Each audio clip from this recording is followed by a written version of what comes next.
ebbugumu n'obunkenke wakati mu nnaku mu kulonda paapa omuggya era nga okuvuganya okw'amaanyi olulwe lusongeddwa ku mulundi guno wakati wa paapa omuddugavu ne paapa omweru. Omuddugavu anaawangula, nze naawe muganda wange ebibakwatako byonna era amuddugavu ki oyo abantu gwe basonzeeko olunwe wano ku Uganda atalaaji byonna ngenda kuba mbikubuulira. Kakati ate era munnange mu byafaayo General Museveni we twogerera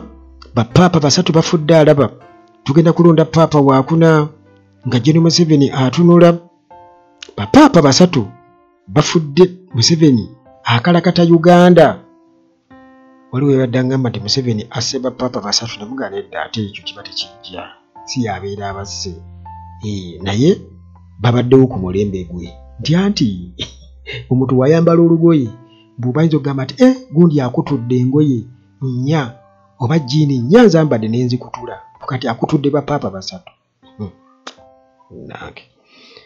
abannayuganda kakati munnange atwogera ku kulonda paapa omuggya era nga ebbugumu lyatandise dda era nga munnange okuvuganya okw'amaanyi bwe kutyo kuli wakati w'ababiri bakadino ababiri era nga munnange bano be b'amaanyi abazuuseeyo ensi yonna beetunuulidde ba top contenders okubeera nga munnange badda mu bigere bya Pope Francis. Kakati munnange ensi yonna mu ddiini ey'obukatuliki bwetyo ekyali mu kukungubagira paapa era nga mu kukungubagira paapa ate era munnange nga bwe kiri nti omuntu bw'aba afudde era omusika bw'atyo abeera alina okubeera nga alowoozebwako. Kati munnange oluvannyuma lw'okufa kwa Paapa Francis ku myaka 88 kale munnange abantu bonna nga bakyaweereza obubaka obw'okukungubaga. Kakati ate era still obwongo bwe butyo buddako ku sayidi eri nti ani agenda okubeera nga alondebwa okubeera nga akulembera ab'enzikiriza y'ekikatuliki abali eyo mu kawumbi akamu n'omusobyo. Abali mu kawumbi akamu bagamba nti nga n'obukadde 3 n'okweyongerayo. Kati mu abo abaliwo bwe bali badde oyita nga ba top contenders nti abali waggulu ababiri abatunuuliddwa bano munnange bakadino babiri era nga bano be balabika nti be bayinza okubeera nga basikira omugenzi Paapa Francis. Bano ababiri ye Cardinal Peter Codwell Appiah Turkson ono nga nzaalwa ya Ghana okukosa ne Cardinal Matteo Zuppi owa Italy. Cardinal Turkson ono nga kaddugala era nga eddoboozi lye libulirwa nnyo mu Africa okukosa ne Vatican. Ono y'omu ku abo abatunuuliddwa era nga bagamba nti ono amanyikiddwa nnyo mu kulwanirira social justice, alwanirira nnyo obwenkanya, okukosa n'emirembe, okukosa n'okubeera nga alwanirira nnyo obutonde. Ono era munnange busaale nnyo mu kulwanirira okukulaakulanya ekikula ky'abantu era nga abadde consistent nnyo mu kubeera nti alwanirira ddala abo abaavu n'abo abanyigirizibwa. Kakati bamulaba ng'omusajja omuyigirize ennyo era omwogi ate nga assa nnyo ekitiibwa mu bantu n'obutonde. Turkson okumulonda kiyinza okuba ekyamagero ennyo mu byafaayo kubanga munnange yaba omufirika asoose okubeera paapa mu myaka 15 egiyise. Twabeerangayo paapa muddugavu, kakati munnange bw'abeera nga Turkson mu enzwala y'e Ghana alondeddwa kiba kitegeeza nti munnange aba ayingidde mu bitabo by'ebyafaayo nga bw'olaba Barack Obama bwe yayingira mu bitabo by'ebyafaayo era mu kumulangirira oli bagamba nti son of an African immigrant. Kakati ne Pope bw'aba alondeddwa omujja nga akalulu kakutte Turkson kitegeeza nti mu myaka 1500 yabeera Pope oba Papa asoose okubeera omuddugavu. Kati ku sayidi eri endala waliyo Cardinal Matteo era gwe nga bw'olaba ebifaananyi byabwe awo tusobola kubuuza nti Matteo yaani ate Turkson yaani. Kakati Cardinal Matteo Zuppi ono nga y'omu ku abo abali influential ennyo bagamba nti Archbishop owa Bologna era nga y'omu ku abo abali influential ennyo ba influential figure mu church ya Italy. Ono nti bamumanyinga bamwogerako nga Italian Bergoglio. Zuppi kigambibwa okuba nti ayina ebintu bingi byafaanaganya omugenzi Pope Francis era nga engeri gy'akwasaganyamu emirimu gye mu busumba nti style ne vision byonna babifaanaganya nnyo. Kakati nti okubeera nga alina akakwate kanene nnyo ne St. Egidio community, eno group emanyikiddwa mu nteesaganya ez'emirembe wamu n'okubeera nga bayamba nnyo abantu mu ngeri ez'enjawulo. Kino kimuleetera okubeera nti munnange mu nsi yonna abeera amanyise nnyo ate era nga kimufuula ow'amaanyi ekiyinza okubeera nga kimuwanguza obwa Papa. Zuppi abadde active nnyo mu kubeera nga apromotinga mu kukwasaganya enteesaganya ez'emirembe ne mu nzikiriziganya era nga ono afa nnyo naddala ku ba refugees okubawa obuyambi n'okubabudaabuda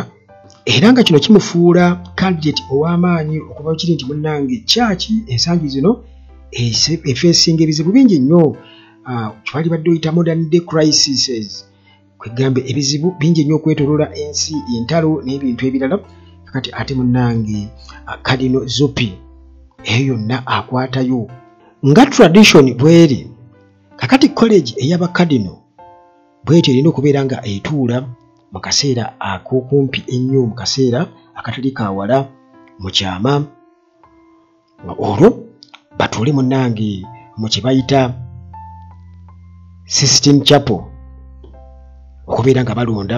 Pope addako. Kati bano ababiri Turkson ne Zuppi bwe batyo kigambibwa okuba nti bano balina obuwagizi obw'amaanyi okuva mu regions oba mu bitundu ebyenjawulo ebya church era nga mu nnaku eziddako kirabika tugenda kuba munnange tulaba nga amaanyi oba buli omu ku sayidi ye kusinziira ku bakadino bwe banaba batudde kubanga si kulonda kwa bonna nti balonde nga banakuba akalulu mu nsi yonna bakadinals okuva mu nsi ez'enjawulo kitegeeza batuula ne balonda. Kakati awo tugenda munnange okubeera nga tusinziira okulaba ani. Kakati munnange byonna ebinaava mu conclave kitegeeza nti tujjako tubiraba oluvannyuma lw'okulaba yenna anaavaayo nga yeenaanise ebyambalo ebyeru era ng'awo munnange bwe tugenda okubeera nga tukakasiza nti oyo yazze mu bifo oba yazze mu kifo kya Pope Francis era ng'awo munnange tewagenda kubeerawo kubuusabuusa kwonna, tewagenda kubeerawo kubuusabuusa kwonna kubanga obumu ku bubonero obusooka nzijukira ku mulundi guli yali 2000 emeka 2013 Pope Francis lwe baamulonda baatugamba nti akabonero k'omukka ke kasooka okuvaayo kase tulaba omukka nga guvuddeyo tuba tukitegeera butegeezi nti Pope omupya alondeddwa era munnange ffenna awo tuba tulindiridde bulindirizi kakati yenna avaayo mu kiti kya paapa era ng'embadde mumulaba otegeerera nti ono paapa ennyambala na buli kimu kiba kitegeeza tuba tukakasa nti ono ye paapa alondeddwa kiba kitiibwa ky'amaanyi era nga guba mukisa munene nnyo eri ensi yonna n'oyo abeera alondeddwa kuba babanza okubeera nga munnange atwala ekitiibwa ekyo ekitali kya buli omu kakati munnange ebide wali ku St. Peters basirika bwe bityo nga bikyavuga mu kukungubaga kyaki bwetyo ate bwetyo eri ku njegojego erikubeera nga balonda mu byafaayo paapa omujja era nga munnange ffenna tulinze bulinzi oba tunaba twembulesinga Pope omufirika oba omuyitale kale byonna naye nga okusinziira munaye ku byafaayo Pope Francis era nga bwali nti ye Pope avuddeko nti naabo bonna abaaliwo emabega yonna kugaba emyaka 15 Pope omuddugavu talabikangako era abantu bagamba nti definitely ajja kuba Pope mweru kale munnange wano e Uganda still General Museveni kasokedde nga nze ntandika munnange kutegeera byaba president nange Museveni gwe nkola ki gwe mmanyi Museveni gwe mmanyi kasokedde ntandika kuyikwa tuli ku myaka 4 kati Museveni munnange nti ono akutudde ba Pope bapapa basatu balambirira abakutudde kati agenda kuwaakuna mu myaka 39 gy'amaze nga akalakata eggwanga munnange epunga 2025 Museveni officially kiba kitegeeza yakamala emyaka 39 n'emyezi 3 mu buyinza nga akalakata era nga munnange y'omu ku abo mu nsi yonna abakasinga okukalakata amawanga gye bali ba pulezidenti era nga Uganda bwetu naye eri mu byafaayo nti y'emu ku nsi ezikyasinze ba pulezidenti abaali baluddeko abaali beeyagaliza mu kukwata mu constitution n'asiikasiika n'akola bw'ati naye egirimiti n'azijjawo n'akola atya muganda wange amagye negeefuga buli kimu kakati munnange mu kiseera kino Museveni bw'atyo akutudde bapapa basatu era nga bano munnange bazzenga bakyusibwa bazzenga bafa Museveni waali kakati Museveni mu kuyitira mwezi okungamba beebaliwa Januari nga 1986 Museveni bw'atyo nga amaze okubeera nga ajja mu buyinza nti mu kaseera ako waaliwo Pope John Paul II era nga yali akulembera Catholic Church baamulonda 1978 Amini yali aweetamu mu kaseera ako Amini yali ava mu buyinza kakati munnange nti ono bw'atyo Pope yamalako emyaka 19 era nga paka 2005 lwe yafa 2005 lwe yafa nti naye yaliwo naye Museveni yamusangawo nga yakyajjajje si myaka mingi nnyo nga kyajjajje mu buyinza myaka ndowooza nga giringa 8-7 oba abwe watyo myaka giringa 8 gye yali yakamalako Museveni n'ajja mu buyinza